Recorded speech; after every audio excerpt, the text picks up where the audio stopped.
Hello everybody, back here again for another vlog-a-day, and today is Wednesday the 20th, and today was a beautiful day outside. Kind of chilly, a couple different spots in that, the wind's blowing a little bit, kind of sucked there, but overall real good day. They're calling for us to start getting a massive storm coming in, I don't know, sometime from midnight tonight to noon tomorrow, I think is what they're calling for. And they're talking like we might get upwards of 12 inches of snow, which if you go back 30 years ago, that was not that big a deal for this area, but nowadays people have lost their damn mind and freak out and assume it's the end of the world. So I guess they figure if you can't get to the store one day, zombies will attack and eat everybody's brains. So unfortunately, the people who I think are the most concerned about that have less to worry about because there's less there for zombies to eat. So definitely don't know how that's all going to go with everybody losing their damn mind in that. So I did go ahead and went out today and topped off my mom's car with fuel, mostly because of the fact it was getting down well below a quarter tank anyway. And when you get in the cold weather and stuff, it's always nice to have extra fuel in the tank. One, you just never know when the gas stations may or may not be, running out. Let's say the storm does set here for 2 or 3 days. You're going to have your car running longer. There's a chance of getting stuck in the snow, yada yada. Nice to have. Plus, you get the extra weight in the rear end of the vehicle, which is a front-wheel drive car, but still help it stop better, help it corner a little better, all that good crap. But that's really not that important because of the fact that she most likely, during the bad weather parts, she'll never drive it, so not really concerned there.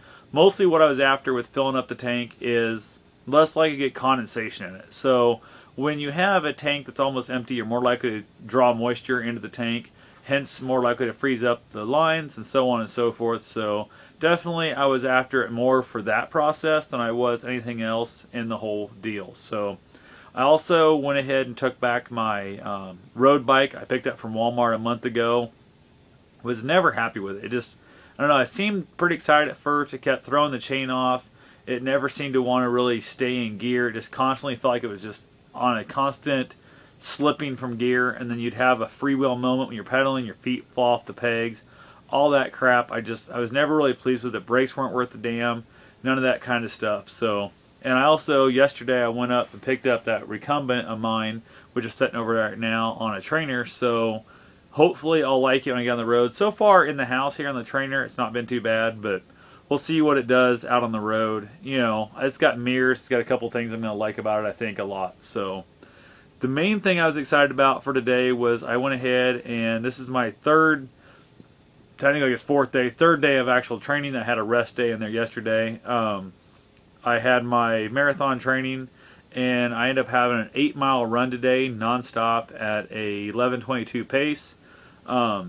Really was not looking forward to that. Longest run I ever had, especially longest run I ever had non-stop by far there. So wasn't sure how it was going to go.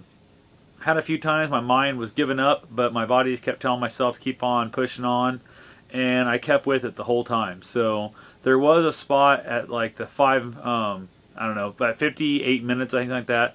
The treadmill shuts off at an hour anyway. So I went ahead and it was right at 5 miles at like 58 minutes. So I went ahead and shut off the treadmill. Ran over, grabbed a few more paper towels, and I was just sweating like a pig. I was out of paper towels and that. So I went ahead and grabbed a few more of those, which took all of 35 seconds probably at most. So I went ahead, head back over, reset the treadmill, and got it going again. So I had probably a 35-second break in the middle of the run, but I have to say overall, can't really count that against me too much because the fact the machine was going to shut off anyway, but I'm still considering a victory, considering it a non-stop run, even though, like I said, there was 35 seconds in the middle there, but that was running over to the paper towels and back. So definitely excited about the whole concept. I watched like 9 or 10 people come and go on the other treadmills around me, which is a great feeling to know that. I also watched a few people come up after I run an hour or 58 minutes, I guess, 5 miles worth. Got on, you could tell the one young lady next to me thought she was going to be kind of cocky, whatever, and didn't even hold out the full time I ran after already running 5 miles. So that was definitely a pretty good feeling there. As an old fat man myself, whipping these young people and stuff really felt good. So anyway, other than that, don't really know of too much. I'm going to head back out. I'm going to go pick up some stuff from the store myself not because it's a storm coming, just because I need stuff in the store. I'm going to go ahead and top up my van. I used quite a bit of fuel in it yesterday, just going and getting that bike and that kind of stuff. So I'm going to check the ads, see what Hy-Vee has on their fuel saver, and I'll head out and grab that stuff real quick and get back and be ready to call it a night. So thanks for watching. Have yourself a safe and wonderful day.